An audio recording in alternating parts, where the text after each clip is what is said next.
महीना धीरे धीरे नवरात्रि का आवत रहल और एक पर्व होला रामनवमी के त्योहार। तो रामनवमी के त्योहार होला तो घर पिछवार सब लिपल पोतल जाला, साफ सुथरा कल जाला। आज बिंदु कुम्हार की सुशीला बावरिया दुल्हन सवाल करती है, बाबा का आज आप मिट्टी की मूर्ति नहीं बनाएंगे। कहना क्यों? अरे ऑर्डर की मूर्ति लिया हूँ, हमें ऑर्डर देना है, हमको बनाने दो, काहे को मना कर रही हो? दुल्हन कहती नहीं, आज आप मूर्ति नहीं बनाएंगे, आज आप बच्चे को देखेंगे, खिलाएंगे। अरे भाई आप कहाँ जाओगी? बिंदु कलें आप कहाँ जाओगी? तो सुशीला बावरिया जवाब देती है क्या कि गांव की मोहल्ले की सारी नारियां यमुना जी में जा रही हैं घड़ा लेकर के पानी लेने के लिए। आज यमुना जी का जल लेकर आऊंगी घड़ा में, तो घर आंगन को लीपी पोतेंगी, साफ सुथरा करूंगी, इसलिए मैं आज यमुना जी जा रही हूँ। तब कभी लिखा तो कलन की ठीक बा, हमारे को बात सुना, बच्चा भी सो रहा है कि जग रहा है? दुल्हन कही कि नहीं अभी तो जग रहा है। कल काम करो, जहां मैं हौदी में मिट्टी की मूर्ति बनाने के लिए मिट्टी तैयार कर रहा हूं, बस हमारे पास बच्चे को चटाई बिछा करके सुला दो, लेटा दो। जब तक खेलता रहेगा नहीं खिलाऊंगा, बच्चा रोने लगेगा तब मिट्टी की मूर्ति नहीं बनाऊंगा, बच्चे को खिलाऊंगा। यही सुला दो। लेकिन कभी लिखत हो का भल बाबू तनी गौर करी है कैसे मास्टर?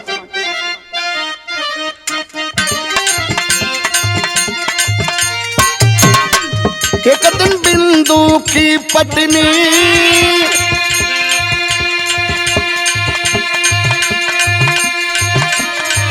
मन में अपने जिद ठानी है,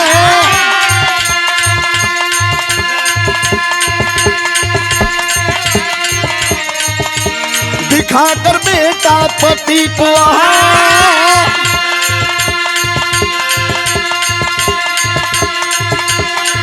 भरने को चली तब पानी है।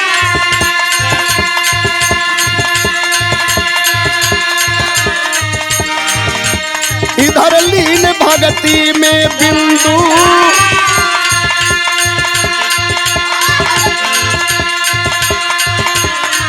फावड़ा से मिट्टी छाट रहा,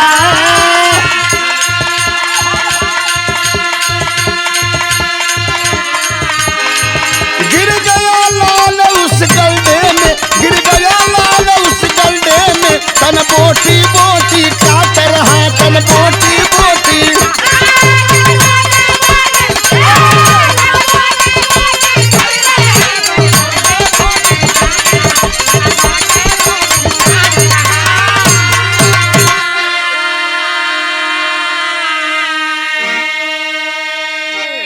बिरहा सुने वाले भैया लोग, बाबू लोग, अब बिरहा में है गजब हो गए। बाबा का जिस नन्हा मुन्ना बच्चा को सुशीला बावरिया बिंदु कुम्हार की दुल्हन बिंदु के पास सुला करके चटाई पे लेटा करके चली गई यमुना जी में, यमुना जी से पानी लेने के लिए, वह बच्चा बकवा ढुनमुन ढुनमुन खींचत रह, चलत रह। आज बिंदु क्या कर रहा था? क्या फावड़ा से उस गड्ढे में मिट्टी को छांट रहा था, काट रहा था और खांच रहा था। इधर लीन भक्ति में बिंदु फावड़ा से मिट्टी छांट रहा, गिर गया लाल उस गड्ढे में, तन बोटी बोटी काट रहा। अपने बच्चे को नहीं देख पाया और बच्चा सरकत सरकत धीरे धीरे उसी हौदी में जा गिरा जिस हौदी में फावड़ा चल रहा था बिंदु कुम्हार का। और नन्हा मुन्ना बच्चा के तन का हजारों टुकड़ा कटकर उस मिट्टी में विलीन हो गया। बिंदु कुम्हार नहीं देखा, उसकी नजर भगवान श्री कृष्ण के सावली सूरत मोहनी मूरत पर है और फावड़ा यहाँ मिट्टी में चल रहा है। अपने बाप के हाथ से वह नन्हा मुन्ना बच्चा हजारों टुकड़ा कट के वही मिट्टी में खांचत था, सानत था, बनावत। पता नहीं है कि मेरे हाथ से मेरे कलेजा का टुकड़ा इसमें कट गया। बिंदु को कुछ पता नहीं बाबू। थोड़ा समय और जब बीता तब तक यमुना जी से घड़ा का जल लेकर के सुशीला बावरिया आंगन में आती है और जब वही घड़ा उतार करके आंगन में रखी, पहला नजर पहली नजर सुशीला बवरिया को उस चटाई पे गई जहां बच्चे को लिटाई थी। बच्चा नहीं है, और बच्चा जब नहीं है तब तक माई का कलेजा बड़ा कोमल होला बाबू। धड़क गई माई के छाती और सब घर में खोजने लगी।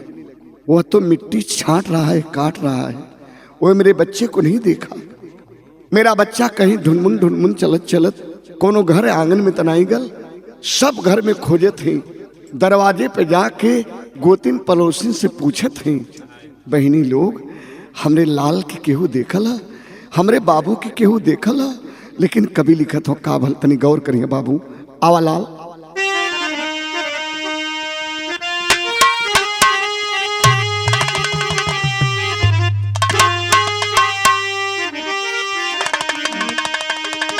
पानी लेके आइली जमाया नवा खोजा लाला नवा के।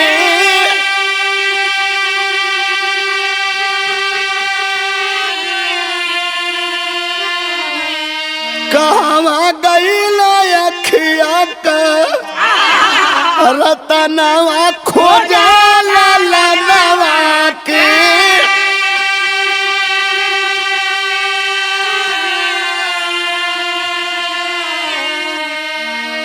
इधर उधर चित में भीतर बाहर का जुटल परोसिया हो, कैसे सही मतारी ममता का छलकल असिया हो। भैया लोग बहनी लोग हमरे लाल के केहू देखला। लोग कहला कि का बबरैलू तुम, तोहार आदमी तो बौरहा है, तुम पागल हो गइलू। अरे भला तोहार बच्चा भी पेटकुइया चलेला, 8-9 महीना का बच्चा 10 महीना का हो, भला कैसे दुआर डाक के दूसरे के घरे जाई। पागल हो गई सोचीला। जा एक बार अपने आदमी से तो पूछा। दुल्हन गई लगी झकझोरने, झकझोर करके पूछ रही कि बताओ ना, बताओ ना मेरा लाल, मेरा बच्चा कहाँ गया। मैंने तुम्हें दिखा कर गई थी, मेरा बच्चा कहाँ गया। बिंदु कुमार का जवाब रहा, कहाँ सुलाई थी, मैंने तो उसे देखा तक नहीं। मैंने कहा था ना कि मेरे पास सुला दो, जब रोने लगेगा तो मैं खिलाने लगूंगा। न बच्चा रोया, न मैं खिलाया, न मैं देखा।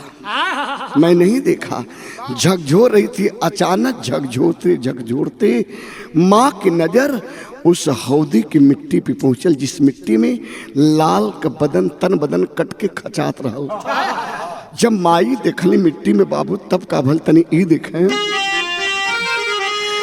गड्ढा अंदर देखली खोला नया नवा, देखा लाला नवा के।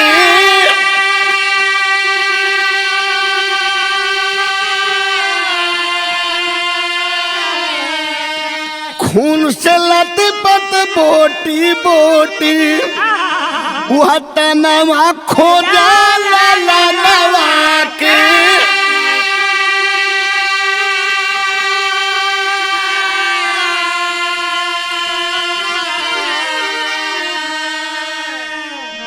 मिट्टी की उस हौदी के अंदर हजारों टुकड़ा दुधमुहा बच्चा का मानुष का लुथड़ा सना चुकला।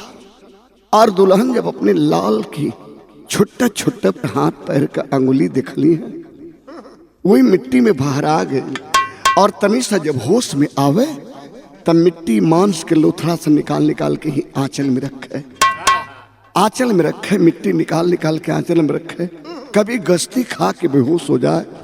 गांव घर परोस कर सब आस पड़ोस कर सब लोग जुटल हो, सब लोग कल कैसे पागल तो हम लोग ना देख लीजा।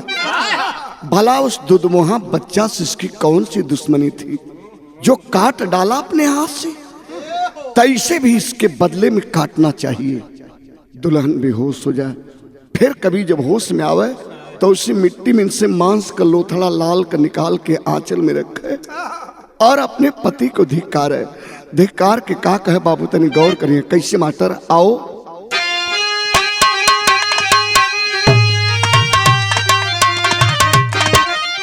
अरे रोवा जैसे सब्या लेके लाश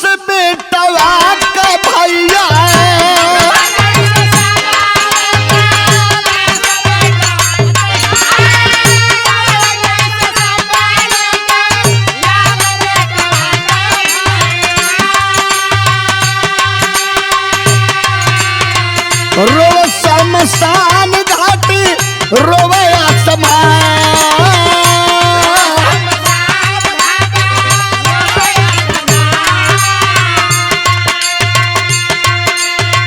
वही सरोवा माटी लेके बिंदु का गुजारिया भैया।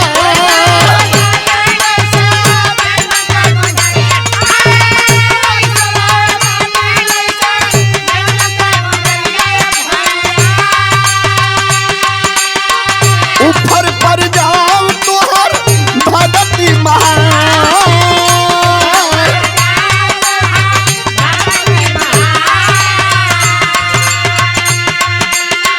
ऊपर पर जाओ तोहर माटी का मुरादिया पगलू।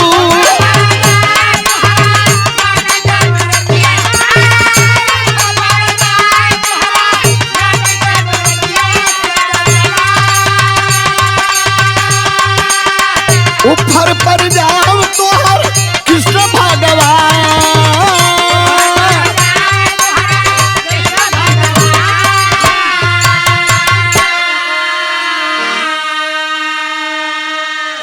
धिक्कारने लगी, धिक्कार रही थी।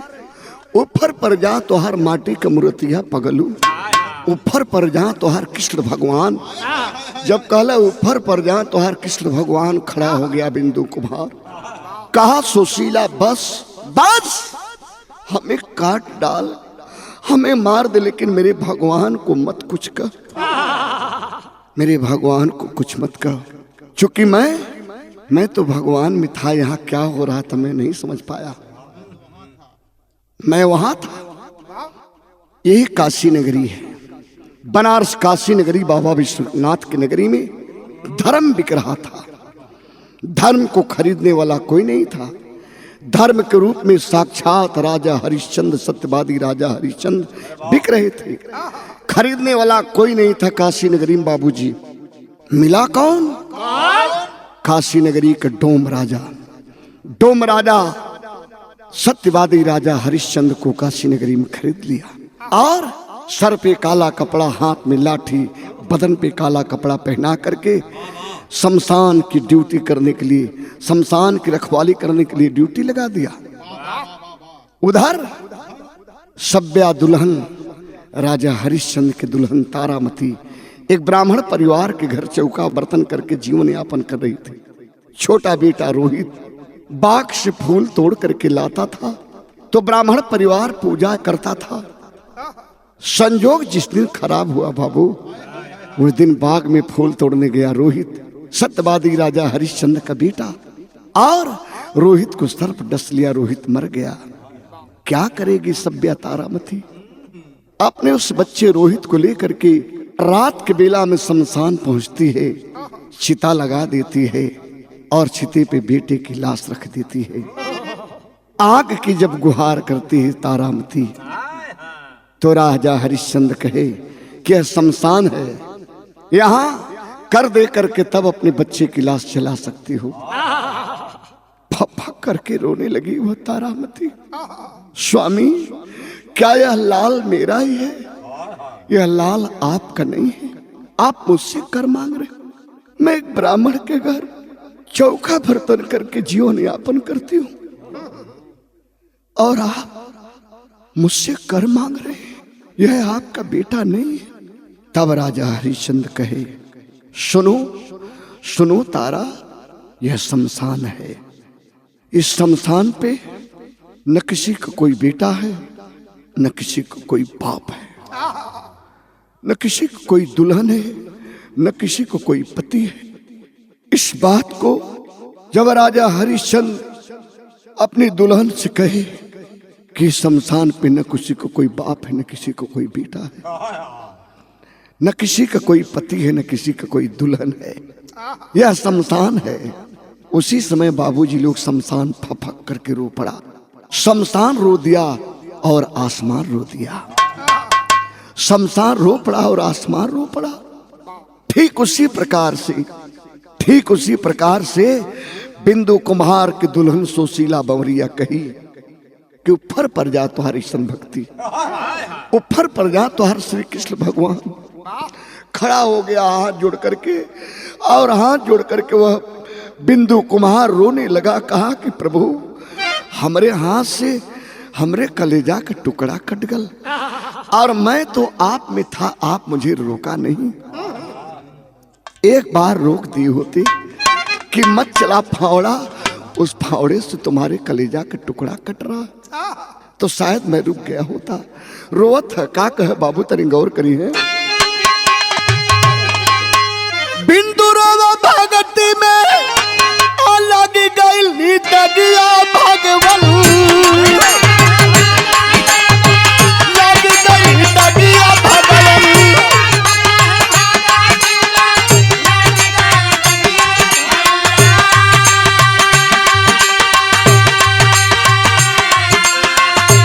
भगती से उठल विश्वास श्रीमान,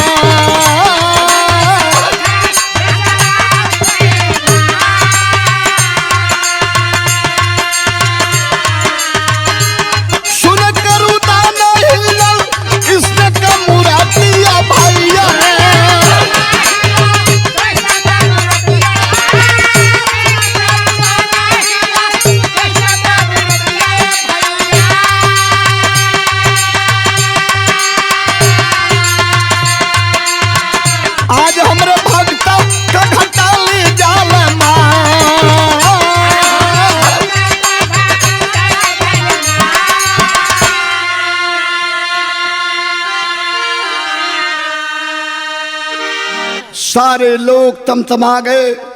जैसे नन्हा मुन्ना बच्चा को काट करके मिट्टी में खपस डाला, आज इसे भी हम लोग काट डालेंगे।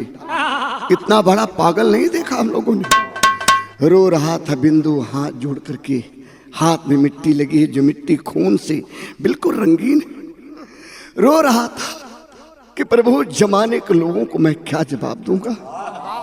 जमाने के लोग मुझे पगला कहते थे, मैं तो पागल आप में हूं, मैं तो पागल आप में हूं, लेकिन जमाने के लोग मुझे बहुरहवा कहते हैं, पगला कहते हैं। आज तो वह दिन आ गया कि अब जिंदगी से ही जाना पड़ेगा मुझे, और आपके लिए जिंदगी से जाना पड़ेगा।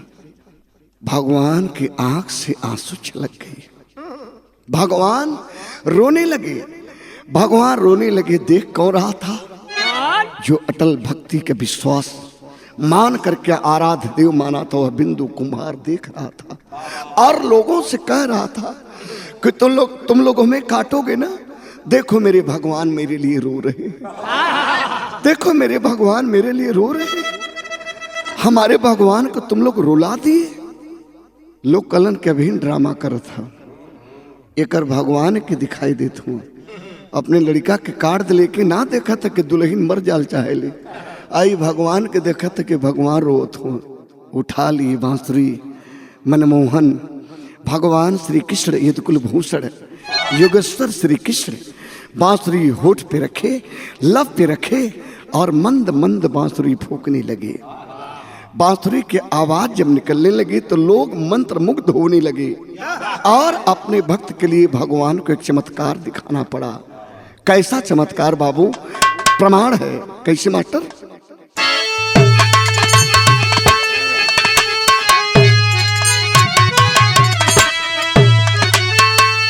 मुरली डरना जब कन्हैया हिलल तीनों लोकवा,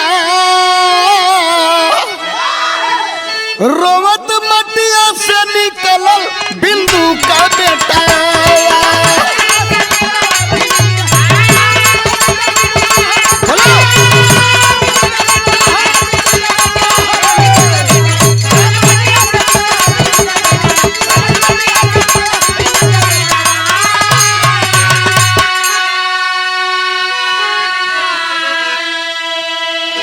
यह चमत्कार देखे बिरहा सुनने वाले बाबू लोग, भैया लोग, यह चमत्कार देखे। भक्ति के वशीभूत भगवान जौने हौदी में, जौने मिट्टी के हौदी में वह नन्हा मुन्ना दुधमुहा बच्चा हजारों टुकड़ा कट गया था फरसा के धार से, आज वही मिट्टी के हौदी से क्या करत लाल निकलल। और मिट्टी में से माई जो मांस का लोथड़ा निकाल करके आंचल में रखी थी, वह सारा का सारा लोथड़ा लापता हो गया और मिट्टी के हौदी में से लाल जब रोत निकलना, माई सुशीला बावरिया झपट करके अपने लाल को उठा लेते हैं गोद में। तब क्या हुआ बाबू, और देखिए, अमटिया से माई झट से लेहाली निकाल हो, अमटिया का मूर्ति जैसे ढलका नंदलाल हो।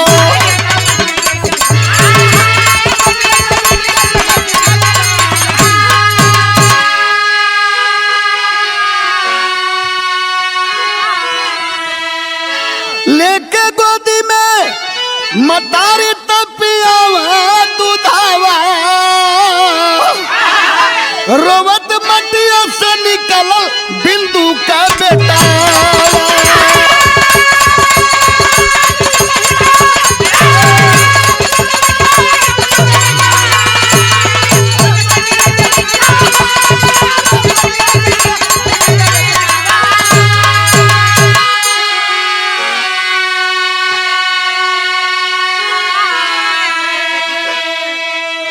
ये रहा एक अटूट भक्ति का प्रसंग।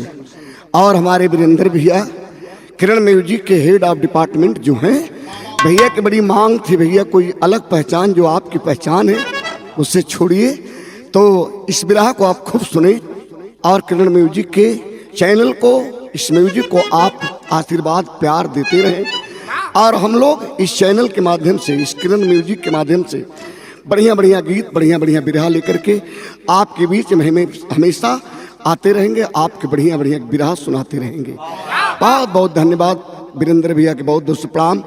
और इस म्यूजिक के सभी जितने भी पदाधिकारी गण हैं, सबका मैं रंगमंच की ओर से, इस म्यूजिक के माध्यम से, अपने पार्टी की ओर से बहुत बहुत हार्दिक अभिनंदन वंदन स्वागत करते हैं। तो गुरुदीन मोहम्मद राम सेवक सिंह शिवबदन की बानी कथन करें भरी द्वार संगम्बिका बेचू ज्ञानी।